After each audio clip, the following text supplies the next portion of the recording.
আসসালামু আলাইকুম। প্রিয় দর্শক, আজ 5 জুন 2025, বৃহস্পতিবার।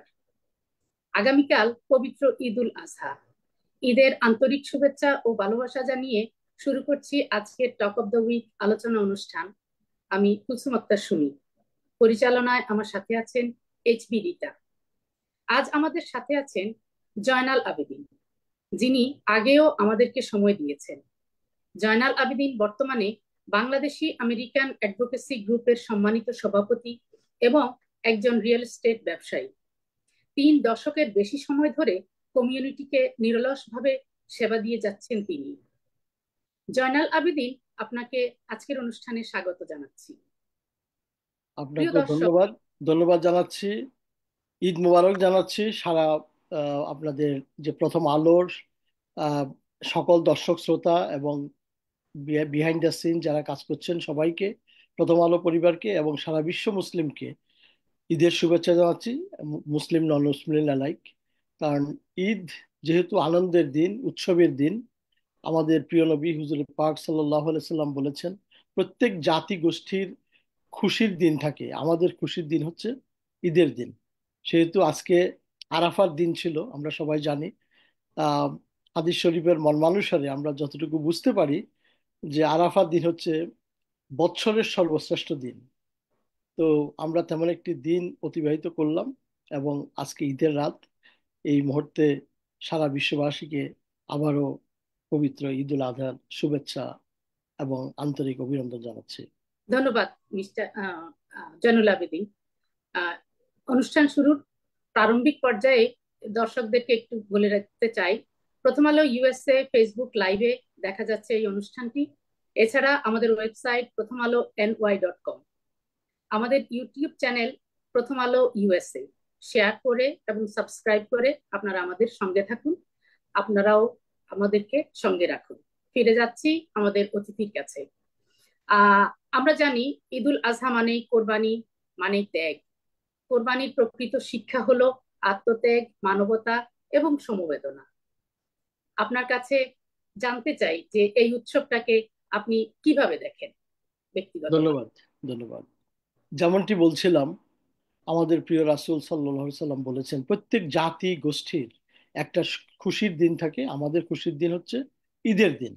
এবং আগামীকাল তেমন একটি ঈদের দিন আমরা পালন করব, সারা বিশ্ব মুসলিম পালন করবে।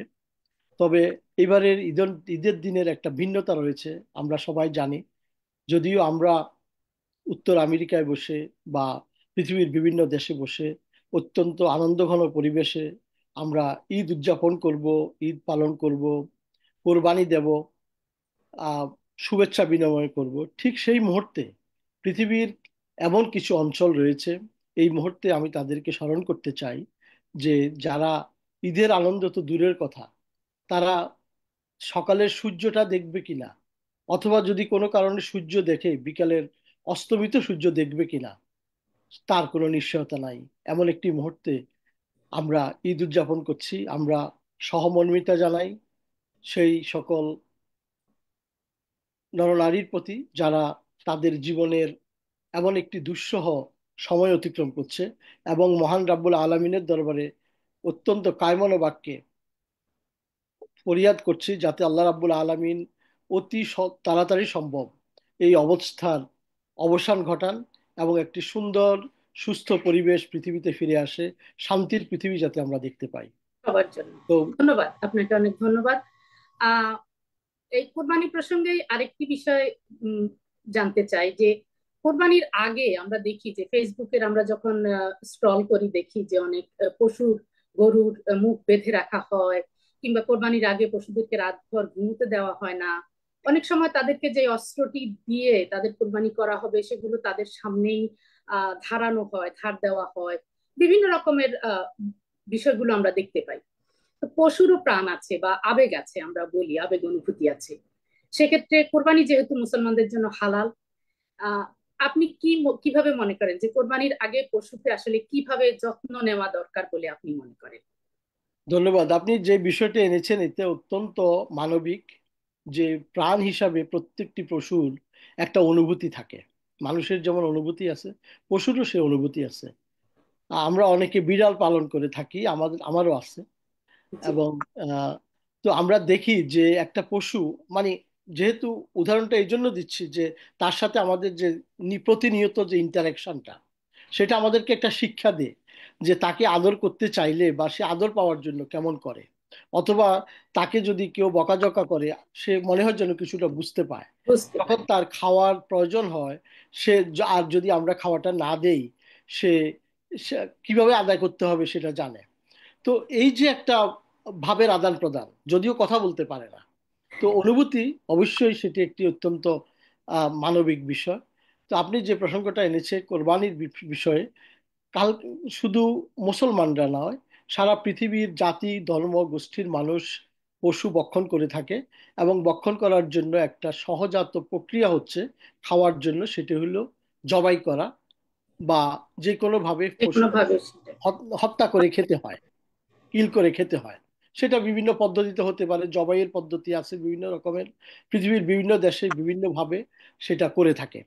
তো কোরবানির বিষয়ে যে বিষয়টা এসছে, সেটি হলো কোরবানির জন্য যে পশুটিকে নির্ধারণ করা হবে, সেই পশুটির ব্যাপারে অত্যন্ত স্পেসিফিক্যালি বলা হয়েছে সেই পশুটি হবে নিখুঁত, এবং সেই পশুটি হবে সুন্দর, সেই পশুটি হবে অত্যন্ত প্রেজেন্টেবল। এটা হলো একটা দিক। দ্বিতীয় যে বিষয়টি, যে সেই পশুটিকে কোরবানির আগ পর্যন্ত এমন কোনো কাজ করা যাবে না, যে বোঝানো যাবে না যে সে কিছুক্ষণ পরেই কোরবান হতে চলছে। কোরবানি করতে চলেছে। এবং কোরবানির সময়ে তার বিশেষ কিছু নির্দেশনা রয়েছে। সেই নির্দেশনাগুলোর মধ্যে একটি হচ্ছে যে তাকে কোনো অবস্থায় কষ্ট দেওয়া যাবে না। এখন স্বভাবতই প্রশ্ন আসতে পারে যে কষ্ট না দিয়ে আবার কোরবানি হবে কি করে।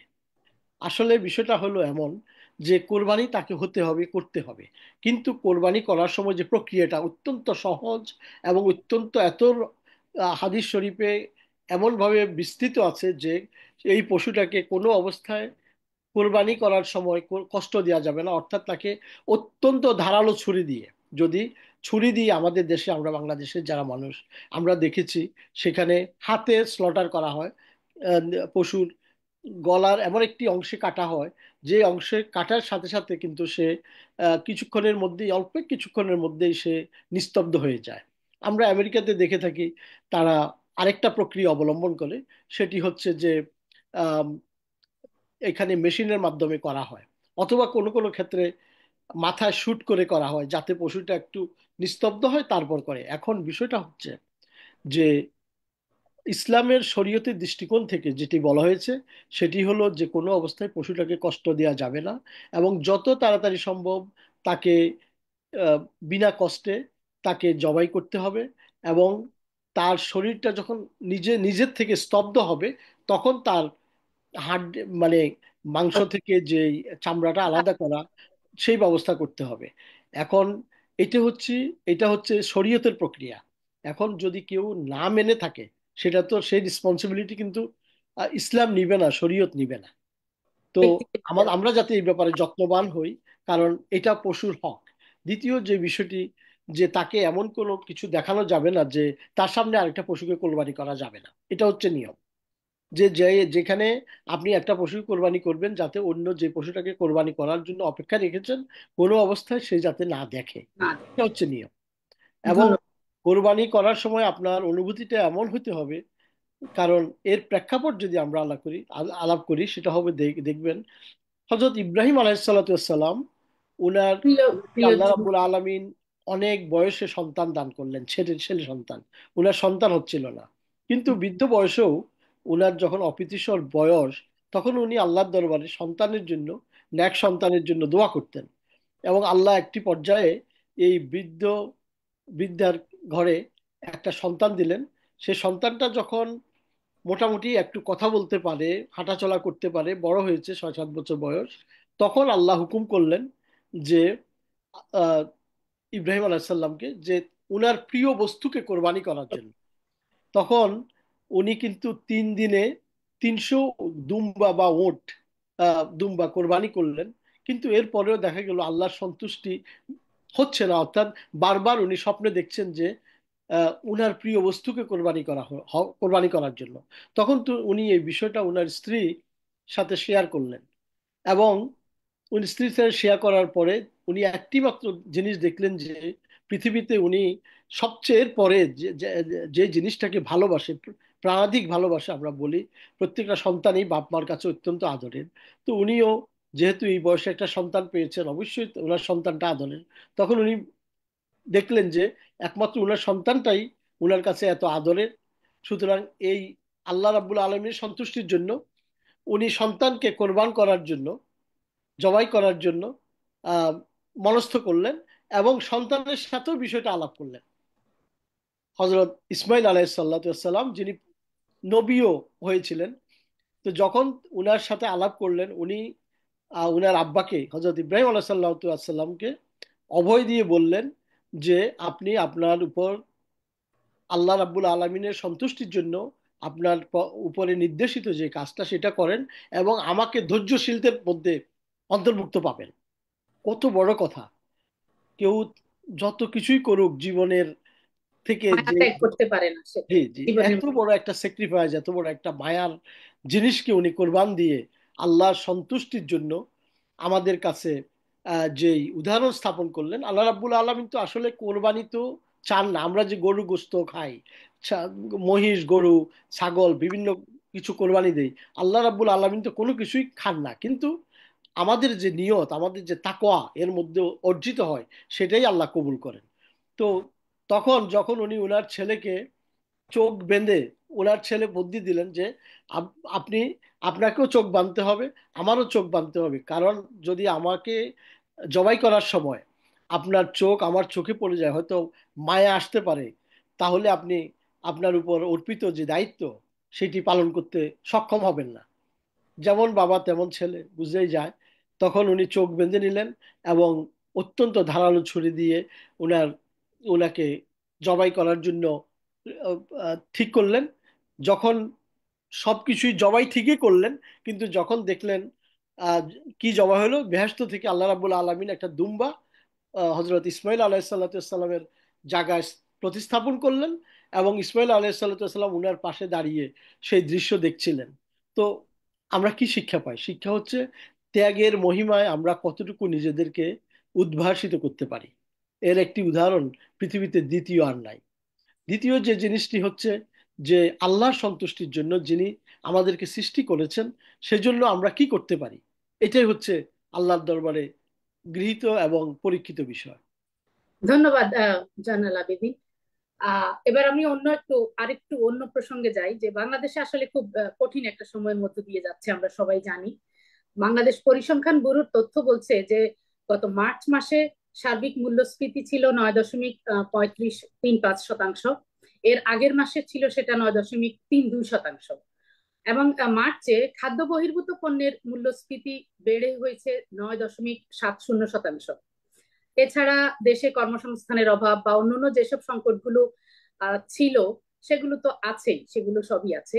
তো এইসব বিবেচনায় সাধারণ মানুষ বা যারা একদম নিম্নবিত্ত, নিম্ন মধ্যবিত্ত, তাদের ঈদটা কেমন হতে পারে বলে আপনি মনে করেন? আপনি তো একজন ব্যবসায়ী, সেই দিক থেকে ধন্যবাদ। আলোকপাত করেন। আহ, আপনি যে পরিসংখ্যানটা দিয়েছেন, পরিসংখ্যানটা সত্য, এবং পরিসংখ্যানটা যেটা বলে যে দেশের অর্থনৈতিক অবস্থা, আমরা যদি একটু পিছনের দিকে দাঁড়াই, আজ থেকে 10 মাস আগে আমাদের বাংলাদেশের অর্থনীতির যে কথাটি এনেছেন আপনি এই মুহূর্তে, তখন আমাদের অবস্থা কেমন ছিল? তাহলে তখনকার এবং বর্তমান প্রেক্ষাপটে আমাদেরকে জিনিসটা বিবেচনায় আনতে হবে যে তখনকার চাইতে মানুষের জীবনযাত্রার মান, মানুষের যে শান্তি শৃঙ্খলা, ক্রয় ক্ষমতা, সেটা কি বেড়েছে নাকি কমেছে? তাহলে আমরা বিষয়টিকে এইভাবে যদি দেখি যে, আপনারা জানেন, আমরা সবাই জানি, বাংলাদেশ এমন একটি ক্লান্তিকাল বর্তমানে অতিক্রম করছে, যে দীর্ঘ দিনের আহ, একটা মানে কি বলবো, জি, আহ, রাজ রাজ আহ, রাজনৈতিক পট জি, পরিবর্তনের রাজনৈতিক মাধ্যমে প্রসঙ্গটা আমরা বলি। রাজনৈতিক প্রসঙ্গটা আমরা নিয়ে আসছি, কিন্তু আমি আসলে তার আগে একটা দর্শক প্রশ্ন ছিল, তো সেই প্রশ্নটা একটু করতে চাই। যে জি উনি প্রশ্নটা যেটা করেছেন ওটা কোরবানির সাথে সম্পর্কিত, সে কারণেই আপনাকে আমি থামিয়ে দিলাম, দুঃখিত। যে ওনার প্রশ্নটা ছিল যে গরুকে বা যে পশুটাকে কোরবানি করা হচ্ছে, সেটাকে যে মাথায় শুট করে যে কোরবানি করা হয়, আপনি যেটা বললেন একটু আগে, জি। তো সেক্ষেত্রে কি পশুটি আরো বেশি কষ্ট পেল না? মানে এটা কি হালাল বা এটা কি? না, এটা মানে শরীয়তের যে দৃষ্টিকোণ থেকে, আসলে I am not Islamic scholar, আমি আবার আমার ডিসক্লোজারটা দিচ্ছি জি। এখন। এখানের এই যে যে শুটটা করা হয় এখানে করা হয়, আমি নিজে দেখেছি, জি। এবং সেটা আমার নিজের কাছেও একটু অমানবিক মনে হয়েছে। কিন্তু আহ অন্যান্য যে প্রক্রিয়া জবাইটা করা হয়, যেটি জি। ইসলাম নির্ধারিত করে দিয়েছে, আমি সেই কথাটাই বলেছি যে জি। ইসলাম যে কথাটি নির্ধারিত করে দিয়েছে যে এর ইসলামিক নীতি অনুসারে যদি আমরা পশুটাকে কোরবানি করি যাতে কোনো অবস্থায় সে কষ্ট না পায়। এখন যে শুটিং যেটা করা হয় এখানে আমার কাছে সেটা একটু অমানবিক মনে হয়েছে, এই জন্য যে শুট করার পরে তারপরে সেটাকে জবাইয়ের প্রক্রিয়া আনা হয়। জি। এখন আমি জিজ্ঞাসা করেছিলাম, আমার সৌভাগ্য হয়েছিল, আমি জিজ্ঞাসা করেছিলাম আপনারা যে শুট করেন এরপরে হালালের বিষয়ে কোনো অসুবিধা হবে না, যেটা আমরা জানি, কিন্তু এই যে কষ্ট দেওয়ার বিষয়টা, যে ওই পশুটার এত জোর থাকে যে কোনো অবস্থায় তাকে কন্ট্রোল করার আহ, সুযোগ থাকে না, এবং যেই আহ, বাহ্যিক যে অবস্থান, যে যাতে সে অন্য কাউকে আক্রমণ করতে পারে, সেই আক্রমণের হাত থেকে মানুষকে রক্ষা করার জন্য এই প্রক্রিয়াটা আহ, করা হয় আর কি, ধন্যবাদ। যতটুকু আসলে জানি। আমি ঠিক আছে, এটা একজন দর্শকের প্রশ্ন ছিল।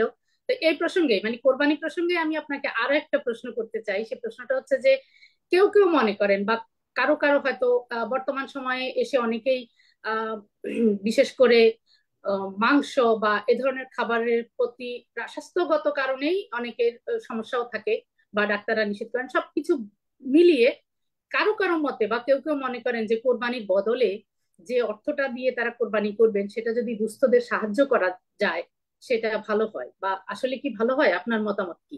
আসলে ইসলাম বা আল্লাহর বিধান আমাদের মতামতের ভিত্তিতে চলে না। জি। আল্লাহ রাসূলের মাধ্যমে আমাদেরকে পালন করার জন্য যে নিয়ম নীতিগুলো বলে দিয়েছেন আমাদেরকে সেটাই অনুসরণ করতে হবে।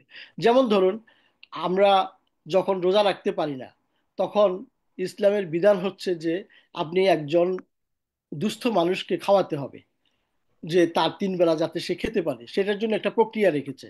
এখন আপনার জাকাতের বিষয়ে একটা বিধান রেখেছে, আপনার সম্পদের 2.5% আপনি আল্লাহর রাস্তায় দান করতে হবে, এগুলো হলো বাধ্যতামূলক বিষয়। এবং কোরবানির যে বিষয়টা, সেটা হচ্ছে যে আপনি কোরবানি করতে হবে যেহেতু আপনার সন্তানকে কোরবানি করার জন্য আল্লাহ নির্দেশ দিয়েছিলেন, এবং হযরত ইব্রাহিম আলাইহিস সালাম তার শিশুপুত্র ইসমাইলকে কোরবানি করে পৃথিবীর ইতিহাসে যে একটা বৈশিষ্ট্য, যে একটা আহ, উদাহরণ স্থাপন করে গিয়েছেন, সেই আহ, উদাহরণের প্রেক্ষিতেই আপনার পশু কোরবানির জন্য আল্লাহ রাব্বুল আলামিন তার হাবিবের মাধ্যমে পরবর্তীতে জানিয়ে দিয়েছেন যে যে পশু কোরবানি দিলেও আপনার পক্ষ থেকে কোরবানিটা আদায় হবে।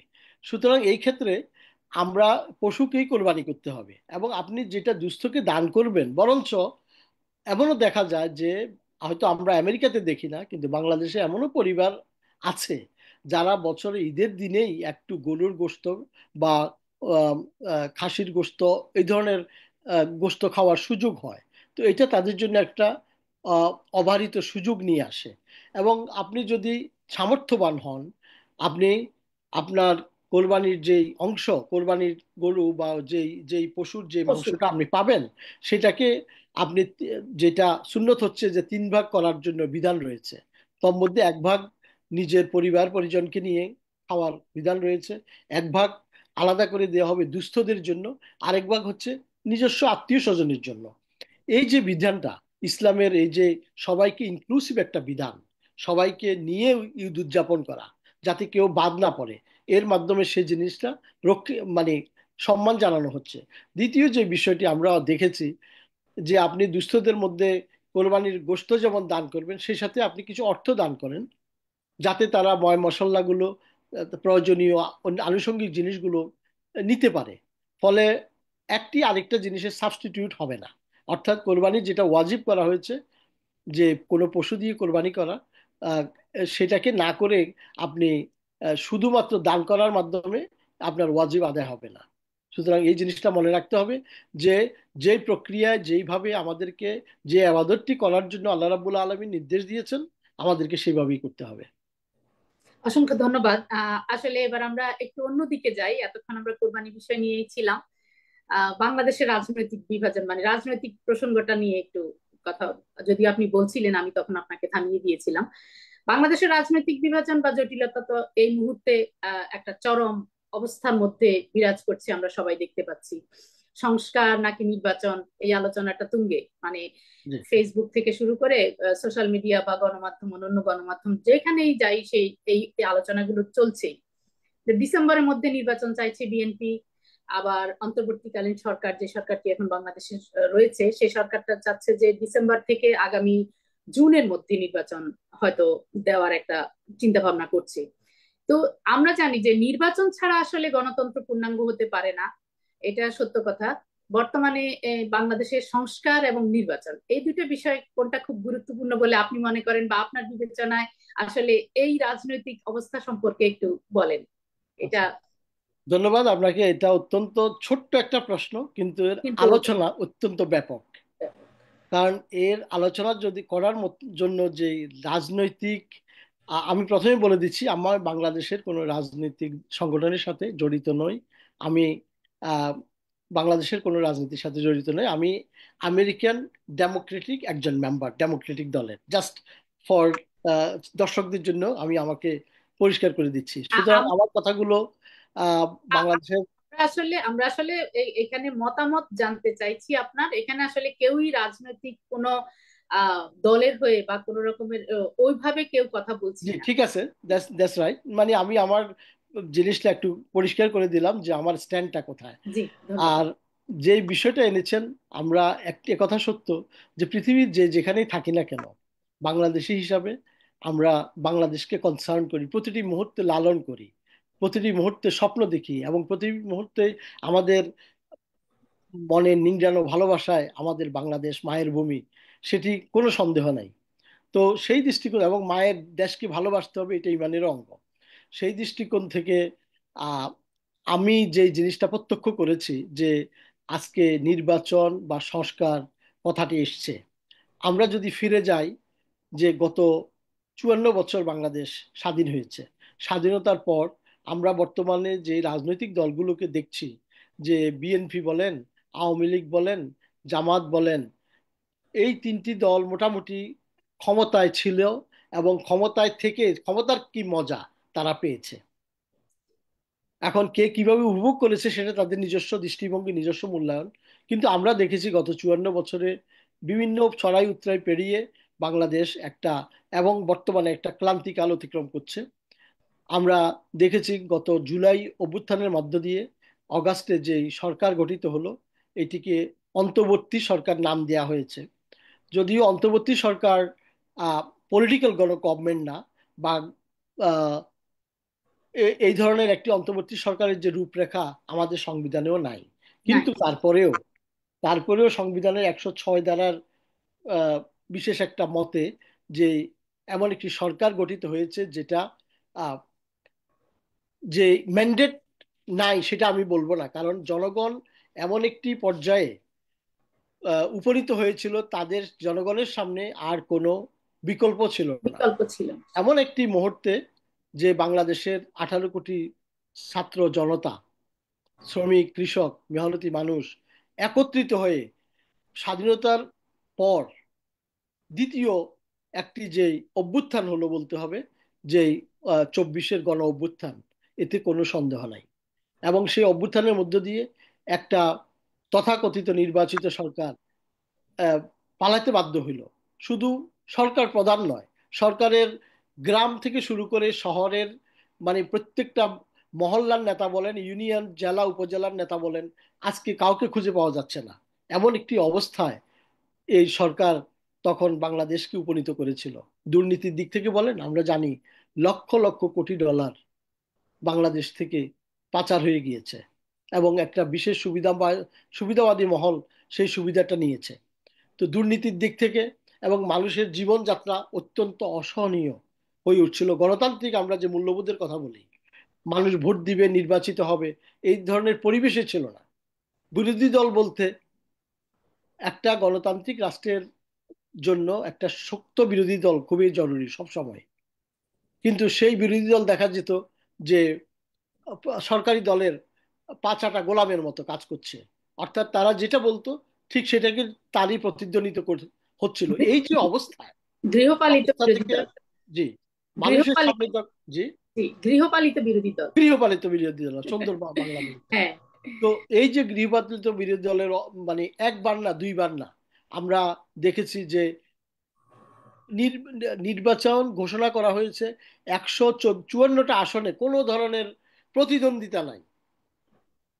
আমি তো ভাবতাম যে, সম্ভবত মনে হয় যে এমন জনপ্রিয় লোক হয় যে তাকে নির্বাচন করার জন্য, তাকে প্রটেস্ট করার জন্য অথবা তার এগেনস্টে দাঁড়ানোর জন্য কাউকে পাওয়া যাচ্ছে না, অর্থাৎ সে এত জনপ্রিয় হবে। ওই লোকগুলো কিন্তু এখন তাদেরকে অনুবীক্ষণ যন্ত্র দিয়ে খুঁজে পাওয়া যাচ্ছে না।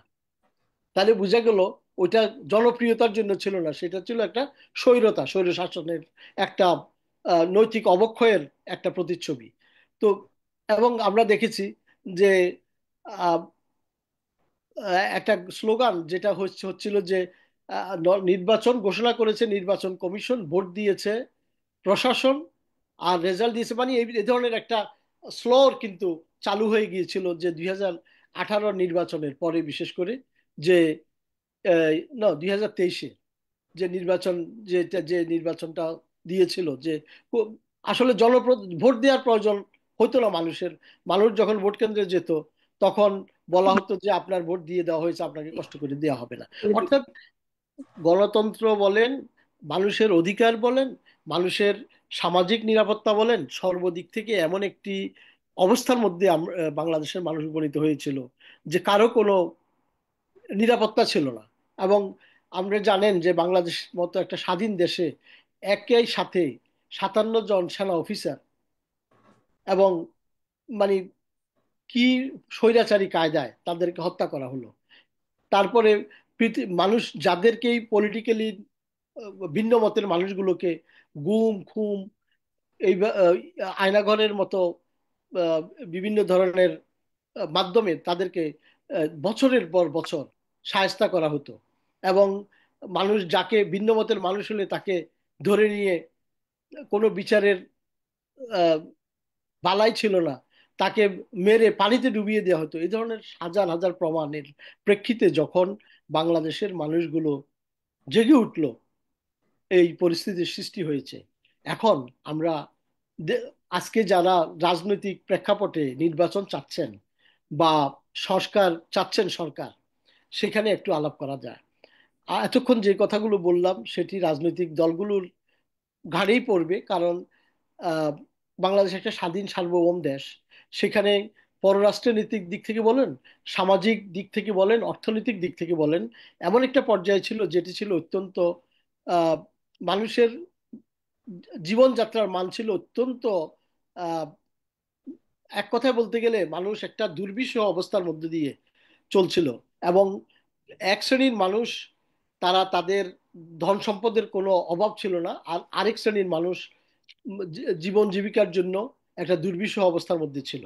সেই অবস্থা থেকে পরিত্রাণ পাওয়ার জন্য এবং একটি গণ বিক্ষোভের মধ্য দিয়ে, গণ আন্দোলনের মধ্য দিয়ে, গণ অভ্যুত্থানের মধ্য দিয়ে তথাকথিত একটা নির্বাচিত স্বৈরাচারের পতন হলো। এবং পতন হওয়ার পর যে জিনিসটা আমরা দেখলাম, সেখানে একজন অন্তর্বর্তীকালীন সরকার ক্ষমতা নিলেন। এবং আমার কেন যেন মনে হয় যে ডক্টর মোহাম্মদ ইউনূস, উনি সারা পৃথিবীর যারা 10 জন খুব প্রভাবশালী ব্যক্তির মধ্যে উনি কিন্তু একজন। এবং এটা বাংলাদেশের একটা সৌভাগ্য। আমরা দেখেছি উনি এই অন্তর্বর্তী সরকারের ক্ষমতা গ্রহণের পর, 8ই আগস্ট ক্ষমতা গ্রহণের পর, বাংলাদেশের পার্শ্ববর্তী দেশ ভারত, আমরা যাদেরকে বন্ধু বলে জানতাম, আসলে এই 24-এর এই ঘটনা না ঘটলে আমরা অনেকেই, আমাদের জেনারেশনের অনেকেই বুঝতাম না যে আসলে আমাদের বন্ধু কারা। যে এর অব্যবহিত পর যে যে যে বন্যা খরা থেকে শুরু করে সব ধরনের মানে বৈশ্বিক যত রকমের অসহযোগিতা করা যায় একটা বিশেষ পার্টিকে, বিশেষ গোষ্ঠীকে সমর্থন করার জন্য, এই সরকারের পিছনে তারা লাগিয়ে দিয়েছিল। এবং আমরা দেখেছি যে 8ই আগস্টের পর, ক্ষমতা গ্রহণের পর পরেই দেখা গেল বাংলাদেশের সব মানুষগুলোর দাবি দাওয়া কেবলমাত্র ব্লকিং, কেবলমাত্র মানে প্রসেশনের মাধ্যমে ঢাকা শহর থেকে শুরু করে সারা দেশে তারা নেমে আসলো। অর্থাৎ অনেকগুলো অনেকগুলো বিষয় সামাল দিয়ে, দেশীয় এবং আন্তর্জাতিক, আমি যে কথাটি বলতে চাই যে দেশীয় এবং আন্তর্জাতিক অনেকগুলো বিষয় সামাল দিয়ে ডক্টর মোহাম্মদ ইউনূস উনি গত 10 মাস ধরে বাংলাদেশের প্রধান উপদেষ্টা হিসাবে বাংলাদেশকে আহ, পরিচালনা করে আসছেন।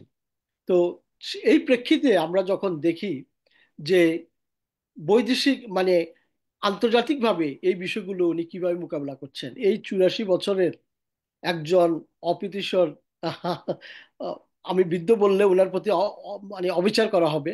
উনি গত এই 10 মাসে 10টি দেশ সফর করেছেন এবং প্রতিটি দেশেই উনি যে সম্মান পেয়েছেন এটা বাংলাদেশের জন্য নিশ্চয়ই অত্যন্ত সম্মানের।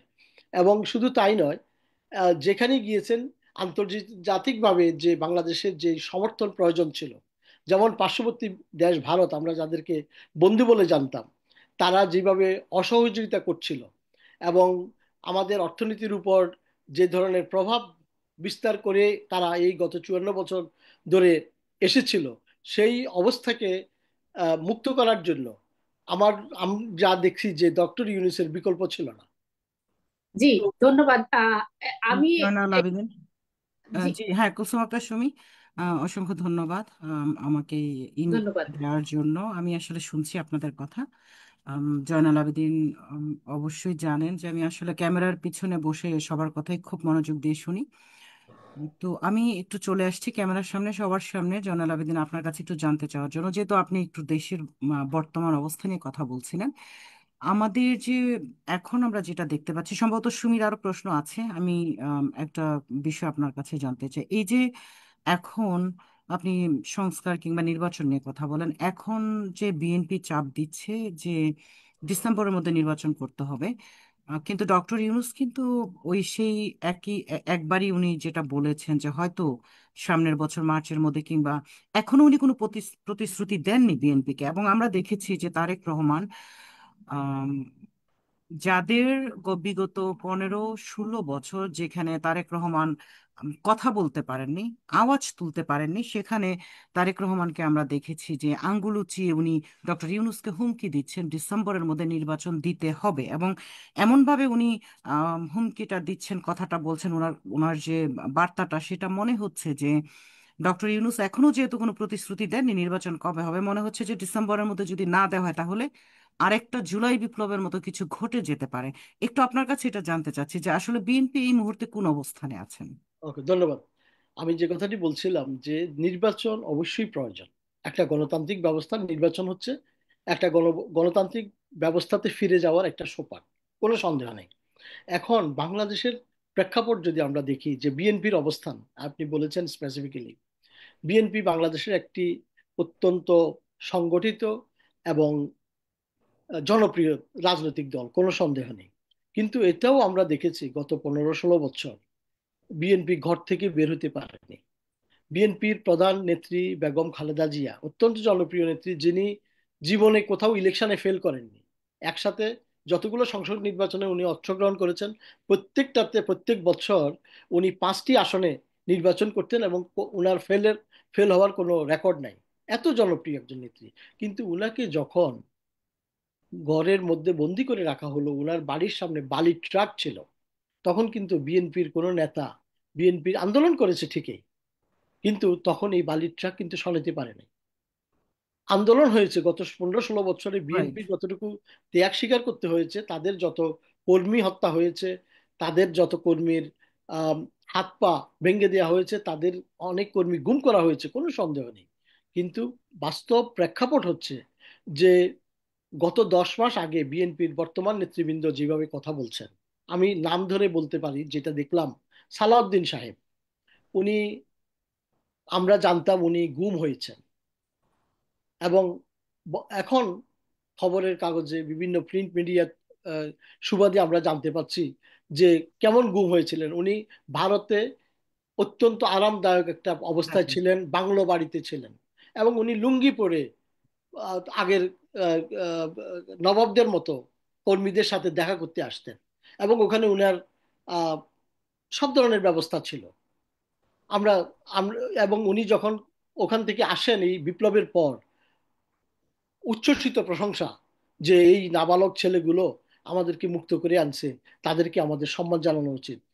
আহ, রিজভী সাহেব, যিনি বিএনপির যুগ্ম মহাসচিব, উনি তো কান্না করে বললেন যে এই যে ছেলেগুলো আমাদেরকে এই অবস্থা থেকে মুক্ত করে আনলেন, তাদেরকে আমাদের কি বলবো, তাদের জন্য দোয়া করছে, তাদের জন্য রাইট। সম্মান জানাচ্ছে। মির্জা আব্বাস উনি কেঁদে কেঁদে বললেন আমার পরিবারের অবস্থা ত্রাহি ত্রাহি অবস্থা হয়ে গেছিল, সেখান থেকে আমরা মুক্তি পেয়েছি। এই বাচ্চারাই আমাদেরকে পথ জি, দেখিয়েছে। জি, জি, আমাদেরকে মুক্তি দিয়েছে, এই যে কথাগুলো। আর এই গত কয়েকদিনের কথা আপনারা খেয়াল করে দেখেন, মনে সেটাই হচ্ছে যেন টোটালি মানে মুদ্রার এপিঠ আর ওপিঠ মুদ্রার এই পিঠ ওপিঠ। বদলে যাচ্ছে। আমি নিরপেক্ষ দৃষ্টিকোণ থেকে যে কথাটি আমি বলতে চাই, আমার কাছে কেন যেন মনে হয়, দেখেন, বাংলাদেশের রাজনৈতিক প্রেক্ষাপটে বর্তমানে রাজনৈতিক দলগুলো, সেনাবাহিনী এবং বর্তমান যে সরকার, এই তিনটির অবস্থান যদি আমরা বিবেচনা করি, তাহলে আমরা দেখি যে এই তিনজনের বাইরেও আরেকটা শ্যাডো কাজ চালাচ্ছে বা চক্রান্ত করছে। সেটি আমার কেন যেন মনে হয় সেটি ভারতের প্রেসক্রিপশন। এই যে যাদের কথা বলতেছি, সেটি ডেফিনেটলি আমাদের প্রতিবেশী দেশ। জি, অবশ্যই আমাদের প্রতিবেশী রাষ্ট্র। আমরা চাই ভারতের সাথে বাংলাদেশ একটা সুসম্পর্ক আহ, গড়ে তুলুক এবং ভালো একটা সম্পর্কের মধ্য দিয়ে, প্রতিবেশী সুলভ সম্পর্কের মধ্য দিয়ে আমাদের আহ, আহ, জীবনযাত্রা, আমাদের দেশের যে কার্যক্রম সেটা চলুক। কিন্তু আমরা তো সেটা দেখছি না। আমাদের যখন ফেলানীদেরকে হত্যা করা হতো, তখন বাংলাদেশ প্রতিবাদ করতে পারতো না। আমাদের প্রধানমন্ত্রীর মুখের কথা যে ভারতকে আমরা যা দিয়েছি ভারত জীবনেও ভুলতে পারবে না।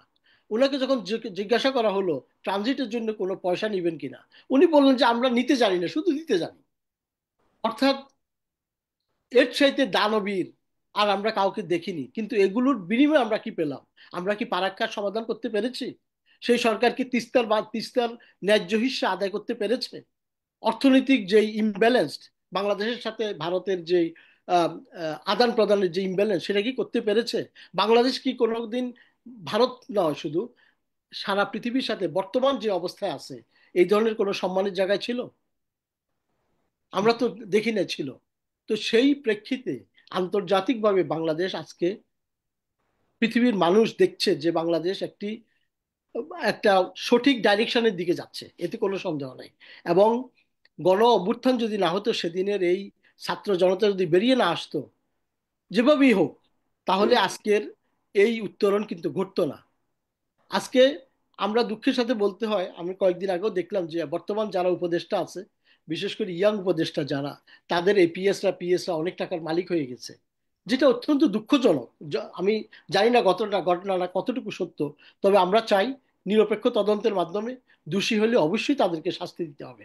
কিন্তু এই জিনিসটা আমাদের বলতে হবে যে যেই পরিমাণ ঘুষ দুর্নীতি অতীত সরকারগুলো করেছে, সেগুলোর সাথে যদি আমরা তুলনা করি, দেখি বর্তমান যে প্রেক্ষাপট, এবং কয়েকদিন আগে যে রমজান চলে গেল, রমাদানুল মুবারক, অত্যন্ত একটা পবিত্র মাস, সারা বাংলাদেশের 90% লোক মুসলমান। সেই হিসাবে এই মাসের একটা আলাদা তাৎপর্য বাংলাদেশের জন্য বিশেষ ক্ষেত্রে বিশেষভাবে প্রযোজ্য।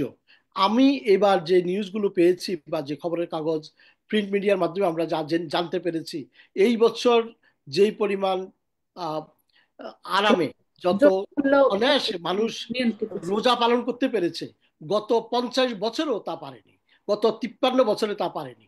তো এই জন্য কি সরকারকে আমরা সাধুবাদ দিতে হয় না? আমরা যদি খারাপ করে সরকার, অবশ্যই তার সমালোচনা করব। আর বিএনপি বলছে যে ডিসেম্বরের মধ্যে নির্বাচন। আমার তো প্রশ্ন জাগে যে ডিসেম্বরের মধ্যে কেন নির্বাচন? আপনারা যদি দরকার হয়, ইউনূস সাহেব যদি খারাপ করে থাকে মনে হয়, তাহলে আগামী 1 মাসের মধ্যে নির্বাচন করা উচিত। Don't give him time. আর যদি উনি ভালো কাজ করে থাকে, ভালো কাজ করার যে সংস্কারগুলো করা দরকার, যে কতগুলো সংস্কার কমিশন করা হয়েছে, এই কাজগুলো শেষ করা দরকার, তাহলে give him time also, B fair.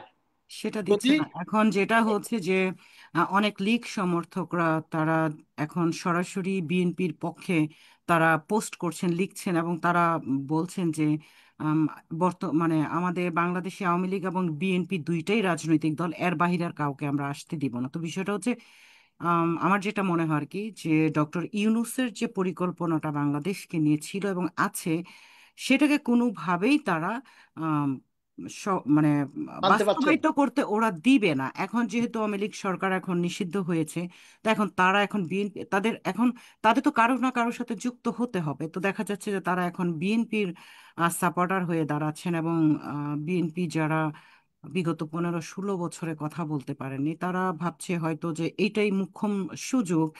আমাদের প্রতিদ্বন্দ্বী যেই দল, সেটা তো আউট হয়ে গেছে, তো এখন আমাদের একমাত্র আমরাই আছি। কিন্তু আমার মনে হচ্ছে যে বিষয়টা তো সহজে যাবে না, যদি হুমকি ধমকি দেখ যেই ছাত্র জনতা, যেই ছোট ছোট বাচ্চারা, সেই যে ছাত্র জনতা 16 বছরের স্বৈরশাসককে 36 দিনের আন্দোলনে তারা তাদের এটাই তো ক্ষমতা করছে থেকে সবসময়। হ্যাঁ, ক্ষমতা থেকে তাদের টেনে নামিয়েছেন, যাদের কোনো পূর্ব রাজনৈতিক কোনো অভিজ্ঞতা বলেন কিংবা একটা সংগঠন বলেন কিছুই ছিল না। সেই সেই যে শক্তিটা, এটাকে এত সহজে জুলাই চলে গেছে, জুলাই আগস্ট চলে গেছে, কিন্তু তার মানে এই নয় যে তাদের তাদের ভিতরের যে শক্তি সেটা চলে গেছে। আমার মনে হয় না যে অত সহজে অন্য রাজনৈতিক দলগুলো আসলে ছাত্র জনতাকে অতটা মানে মুছে ফেলতে পারবে।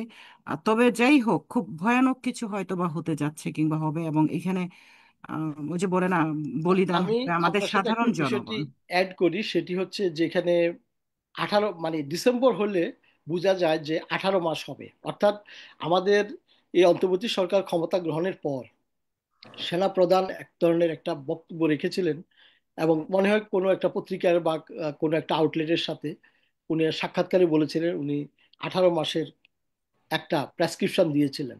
তো এখন এই 10 মাস পরে এসে আমার পার্সোনাল একটা ইভলিউশন হচ্ছে যে এটা কোনো জায়গা থেকে একটা প্রেসক্রিপশন আসতেছে।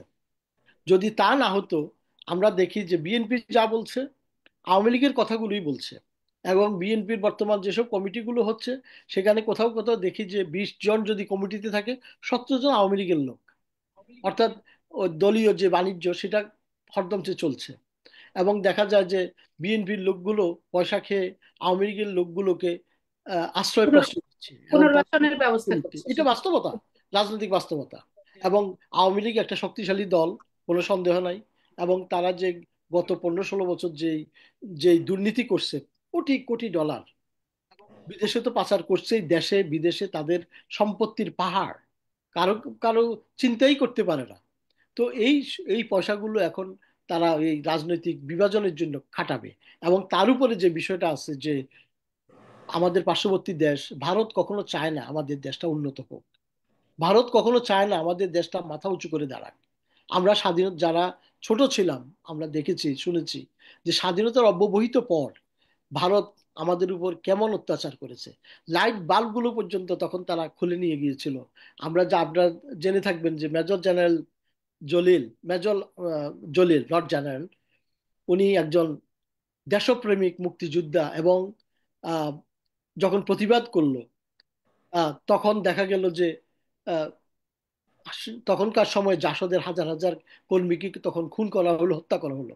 তো এই এই জিনিসগুলো তো একদিনে আমরা গত 54 বছর ইতিহাস আমাদেরকে যা বলছে সেটা হচ্ছে ভারত কখনো চায় না বাংলাদেশ ভারতের সাথে কম্পিটেন্ট হোক। ভারত চায় যে ছোট ভাইমূলক বড় ভাই মূলক যদি তারা রেসপেক্টটা পায়, সেটাই তারা চায়। সুতরাং বাংলাদেশ একটা স্বাধীন সার্বভৌম দেশ। আজকে বাংলাদেশের নির্বাচনের জন্য দেখা যায় যে ভারতের পররাষ্ট্রমন্ত্রী স্টেটমেন্ট দেয়, হোয়াট ইজ দিস? বাংলাদেশ কি তাদের অঙ্গরাজ্য? তারা প্রেসক্রিপশন দিচ্ছে যে বাংলাদেশে অতি তাড়াতাড়ি একটা আম, নির্বাচিত সরকার। বাংলাদেশের মানুষ সিদ্ধান্ত নিবে বাংলাদেশের মানুষ নির্বাচন করবে, না সিলেকশন করবে, নাকি ইলেকশন করবে, নাকি তাদের কাউকে ক্ষমতা বসাবে। কারণ তারা কোনো অবস্থায় ডক্টর ইউনূস সাহেবকে সহ্য করতে পারছে না। কারণ তারা দেখছে যে আমেরিকার মতো জায়গায় এসে যে জায়গা করতে পারে নাই।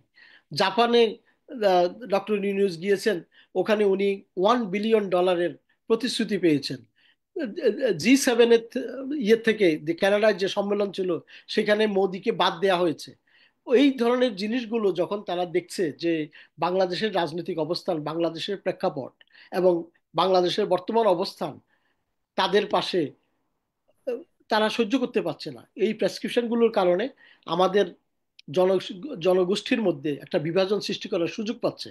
তারপরে আরেকটা জিনিস হচ্ছে যে আমাদের যে পতিত সরকারের ছোট থেকে বড়, মানে ইউনিয়ন লেভেল নয়, গ্রাম লেভেলের কর্মী থেকে শুরু করে সাবেক প্রধানমন্ত্রী পর্যন্ত এখন তাদের দেশে প্রশ্রয় দিয়ে এবং সেখান থেকে বিভিন্ন সময় বিভিন্ন ধরনের প্রেসক্রিপশন দিচ্ছে, এবং তারা প্রত্যক্ষ এবং পরোক্ষভাবে আগের ওই সরকারকে সহযোগিতা করে যাচ্ছে, বিভাজনের জন্য সব ধরনের ব্যবস্থা নিচ্ছে। সেটাই। ছাত্র জনতার উপরে বারবার বিভিন্ন ভাবে আজকে অমুক লীগ, কাল তমুক লীগ, পরশুদিন আরেক লীগ, এরপরে এই পার্টি সেই পার্টি, এই ধরনের বিভিন্ন ভাবে ছাত্র জনতার উপরে একের পর এক শত শত পলিটিক্যাল আনরেস্ট, গার্মেন্টস থেকে শুরু করে তারা চেষ্টা করছে যে কোনো অবস্থায় এই সরকারকে টলাইতে পারছে না। এখন তারা যে বুদ্ধিটা করেছে সেটা হলো, যাদেরকে গত 9 বছর 10 বছর জামাই আদরে রেখেছিল তাদেরকে দিয়ে তাদের প্রেসক্রিপশন বাস্তবায়ন করার চেষ্টা করছে। আর যার ফলশ্রুতিতে তারা কখনো বলছে যে ডক্টর ইউনূস সাহেব উনি 70-71 সনে খ্রিস্টান ধর্ম গ্রহণ করেছিলেন, এই ধরনের ভুয়া একটা কথাবার্তা বলে সে এই যে বিএনপির কি বলে, আহ, আমি নামটা ঠিক মনে আসছে না, বিএনপির এক নেতা বলছে, তারপরে আরেক নেতা বলতেছে যে ডক্টর ইউনূস যদি নির্বাচনের ঘোষণা না দেন তারা নির্বাচন দিয়ে নির্বাচন করে ফেলবে। আবার আরেকটা এই যে মেয়র মানে ঢাকার এই যে জি। ঈশ্বরকে দিয়ে বলাচ্ছে যে যদি তাকে ক্ষমতা না দেয়া হয়, শপথ গ্রহণ করতে না দেওয়া হয়, সে নিজেই আইসা শপথ নিয়ে নিবে। এবং হ্যাঁ, হ্যাঁ, আহ, দেশটা আহ, এখন শ্বশুর বাড়ি হয়ে এই গেছে। এই যে জিনিসগুলো, এগুলো তো পলিটিক্যাল ভাষা নয়। আমি আপনাদের সামনে বলতে লজ্জা করছি, আরেক নেতা বলতেছে যদি প্রস্তাব করে দেন বঙ্গোপসাগরে ভেসে যাবে, ভেসে যাবে, হ্যাঁ, ভেসে রাইট। যাবে, এই ধরনের ওদের নোংরামি। আমি দেখেছি, আমি আসলে আমাদের যে কিছু যেই বিএনপির পক্ষ থেকে যে ধরনের কথা এখন বলা হচ্ছে, এটা এটা মনে হচ্ছে যে এখন মানে দেশটা একেবারেই কোনো তত্ত্বাবধান সরকার, মানে তারা মনে করছে যে দেশে কোনো আইন কানুন নেই, এবং এটা লাইক অনেকটা মামার বাড়ির আবদার হয়ে দাঁড়িয়েছে এখন, যে এই দেশকে নিয়ে কে কিভাবে খেলবে। তবে ডেফিনেটলি সেটা সাধারণ জনগণ আমি যেটা এটা মনে করি ভালোভাবে যে নিবে না, হতে দিবে না। হবে কারণ হতে দিবে জনগণের না ইনশাআল্লাহ। শক্তিতেই এতটুকু জনগণের এতটুকু শক্তিতেই আমরা বলতে স্বৈরের পারি। শাসকের পতন ঘটেছে, এবং বাংলাদেশকে এতটা হযবরলতে নিতে বিএনপিকে সেই ক্ষমতা দিবে না। তবে সেটার জন্য আবার হয়তো রক্ত ঝরতে হবে, আবার হয়তো অনেকের প্রাণ হারাতে হবে, আমরা এরকম কোনো কিছু চাচ্ছি না। যাই হোক, জয়নাল আবেদিন, আপনি আমাকে চমৎকার করে ব্যাখ্যা করলেন আমার প্রশ্নটা তো। সম্ভবত আমাদের অনুষ্ঠানও প্রায় শেষের দিকে, কুলসুম আক্তার সুমির আরো প্রশ্ন থাকতে পারে। আপনাকে অসংখ্য ধন্যবাদ, সুমিকে ধন্যবাদ আমাকে ফ্লোর দেওয়ার জন্য। তো আপনারা কন্টিনিউ করেন। আপনাকেও ধন্যবাদ। ধন্যবাদ, ধন্যবাদ। এইচপি খুব ভালো রিসার্চ লাগছিল আপনার অংশগ্রহণে, আমাদের আলোচনাটা আরো আরো প্রাণবন্ত জমতো। হয়ে জি, উঠলো। জি, তো জি। যে থ্যাংক ইউ, জিনিসটি থ্যাংক আমি ইউ। বলছিলাম জি, যে গত রমজানে যে ধরনের আমরা যেখানে আলোচনা ছিলাম যে এই ঈদটা কেমন হবে, তো গত রমজানের আলো মানে অভিজ্ঞতার প্রেক্ষিতে আমরা বলতে পারি যে বর্তমান অর্থনৈতিক অবস্থা, চ্যালেঞ্জ তো থাকবেই। বাংলাদেশের মতো একটা জনবসতিপূর্ণ 18 কোটি মানুষের দেশ, যে দেশটা আমরা নিউ ইয়র্কে আছি এই দেশের সমান, এখানে কত কত মিলিয়ন লোক আছে, আর বাংলাদেশ 180 মিলিয়ন লোকের বসবাস। সুতরাং সেখানে আনরেস্ট থাকবে না এটা বলা যায় না। তারপরেও এই ক্ষুদ্র জায়গার মধ্যে এত বিশাল একটা জনগোষ্ঠী, এটা যে কোনো কেউই আসুক তাকে চ্যালেঞ্জের মোকাবিলা করতে হবে। তারপরেও আমি আশা করি, আমি অত্যন্ত আশাবাদী যে বাংলাদেশের বর্তমান অবস্থার প্রেক্ষিতে যে যেভাবে রমজানকে তারা উদযাপন করতে পেরেছিল অত্যন্ত স্বাচ্ছন্দ্যে। এবং আরেকটা ঐতিহাসিক জিনিস আমি বলবো, প্রত্যেক বছর আমরা শুনতাম যে বিশেষ করে যাতায়াতের সময় হাজার শত শত মানুষ কিন্তু মারা যেত অব্যবস্থাপনার কারণে, বাস ট্রেন থেকে শুরু করে। কিন্তু আমরা গত ঈদে তা শুনিনি, এবং আমি আশা করি এই ঈদেও এই আমরা যে মানুষ মানে আনন্দমুখর পরিবেশে ঈদ আনন্দ উদযাপন। আনন্দ উৎসব মুখর পরিবেশে আনন্দ করতে পারবে, এবং যাতায়াতটা নিরবচ্ছিন্ন হবে, এবং শান্তির সাথে অন্তত ঈদটা করে আসতে পারবে। আমি এইটুকু কিন্তু আশা করি। জি, ধন্যবাদ জনাব জানুল আবেদিন। আমার কাছে দর্শকের আরেকটা প্রশ্ন ছিল, ছোট্ট প্রশ্ন ঈদকে নিয়েই। প্রশ্নটা জি, হচ্ছে যে আমরা যারা প্রবাসে বসবাস করছি, আমরা এখানে কোরবানি করি।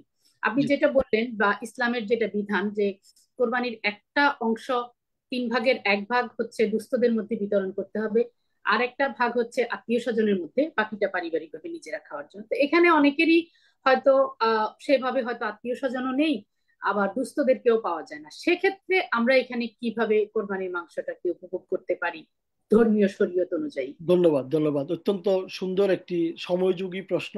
আমি আমার সাধারণ জ্ঞান থেকে উত্তরটা দেওয়ার চেষ্টা করব, কারণ ধর্মীয়ভাবে ব্যাখ্যা করার যোগ্যতা আমার নাই। আমি আবারও বলে দিচ্ছি। তো প্রথম কথা হচ্ছে যে আপনি যখন কোরবানি করবেন, যদি পশুর গোশতটা এই পরিমাণ হয় আপনার পরিবারে যারা বসবাস করছে তাদের জন্য যথেষ্ট, আপনি পুরোটাই খেতে পারেন। কারণ আল্লাহ আপনার কোরবানির গরুর গোশত বা ছাগলের গোশত প্রয়োজন নাই। আল্লাহর কাছে যেটি পৌঁছে সেটা হলো তাকওয়া। সুতরাং আল্লাহ যদি কবুল করে থাকেন, কবুল করে ফেলছেন আপনার তাকওয়া। এটা হলো প্রথম উত্তর। দ্বিতীয়ভাবে যদি আমরা যাই, যদি আপনার অবশিষ্ট থাকে, আপনার প্রতিবেশী, মুসলমান প্রতিবেশী, আপনার আত্মীয় স্বজন বা বন্ধু বান্ধব এখানে অনেকেই আছে, আপনি তাদের মধ্যে শেয়ার করতে পারেন। আহ, এবং সেখানে কারো যদি নিজস্ব আত্মীয় স্বজন না থাকে, ভাই বোন না থাকে, আত্মীয় স্বজন না থাকে, আপনি যদি চান অর্ধেকও দিতে পারেন, 1/3ও দিতে পারেন, 2/3ও দিতে পারেন। অর্থাৎ মূল বিষয়টা হচ্ছে, কনসেপ্টটা হচ্ছে যে আপনি জানেন কে কোরবানি করতে পারছে, কে পাচ্ছে না। প্রবাসে যে সবাই যে কোরবান করতে পারছে তা কিন্তু নয়। আপনি খোঁজ নিলে দেখবেন যে আশেপাশে অনেকেই পাওয়া যাবে। আপনি যদি শেয়ার করতে চান সেটা করতে পারবেন, এবং সেটাই করা উত্তম। দ্বিতীয় হলো যে আপনার শুধু আপন ভাই বোন বা বাংলাদেশি হইতে হবে এমন তো নয়। আপনার আশেপাশে বিভিন্ন ভাষাভাষী লোক আছে, মুসলমান কিন্তু অন্য ভাষার, যেমন অ্যারাবিয়ানরা আছে, অন্যান্য দেশের আছে, আপনি খোঁজ নিলে তাদের সাথে শেয়ার করতে পারেন। অর্থাৎ পুরো বিষয়টা হচ্ছে যে আপনাকে যে আল্লাহর পক্ষ থেকে, আপনি যে আপনার পক্ষ থেকে কোরবান দিয়েছেন আল্লাহকে খুশি করার জন্য, আপনি এই খুশিটা সবার মধ্যে শেয়ার করলেন। অসংখ্য ধন্যবাদ জনাব জয়নাল আবেদিন। আপনার সাথে কথা বলে আজকে আমরা অনেক কিছু জানতে পারলাম। আমাদের অনুষ্ঠানের সময় একদম শেষ হয়ে আসছে। আপনাকে আবারও ধন্যবাদ জানাচ্ছি। প্রিয় দর্শক, আবারও বলছি, প্রথম আলো ইউএসএ ফেসবুক পেজে লাইভ দেখা যাচ্ছে আজকের অনুষ্ঠানটি। আমাদের ওয়েবসাইট প্রথম আলো ny.com, আমাদের ইউটিউব চ্যানেল প্রথম আলো ইউএসএ শেয়ার করে সাবস্ক্রাইব করে আমাদের সঙ্গে রাখুন। আপনিও আমাদের সঙ্গে থাকুন, আমরা অনুপ্রাণিত হব। আপনাকে অসংখ্য ধন্যবাদ, এবং আজকের মতো আমরা এখানেই শেষ। আপনাদেরকেও ধন্যবাদ, প্রথম আলোকে ধন্যবাদ, এবং এই মুহূর্তে যে সকল দর্শক শ্রোতা সারা বিশ্বের আনাচে কানাচে এই অনুষ্ঠান দেখছেন এবং ভবিষ্যতে প্রিন্ট মিডিয়ার আলোকে মাধ্যমে এই অনুষ্ঠান দেখবেন, সবাইকে আবারও ঈদ উল আজহার শুভেচ্ছা জানাচ্ছি, অভিনন্দন জানাচ্ছি, সালাম জানাচ্ছি, এবং সারা পৃথিবীর মানুষগুলোর জন্য একটি সুখী, সমৃদ্ধশালী, সুন্দর ভবিষ্যৎ এবং সুন্দর জীবন কামনা করছি। সবাইকে ধন্যবাদ। আসসালামু আপনাকেও আলাইকুম। ধন্যবাদ। ঈদ মোবারক সবাইকে।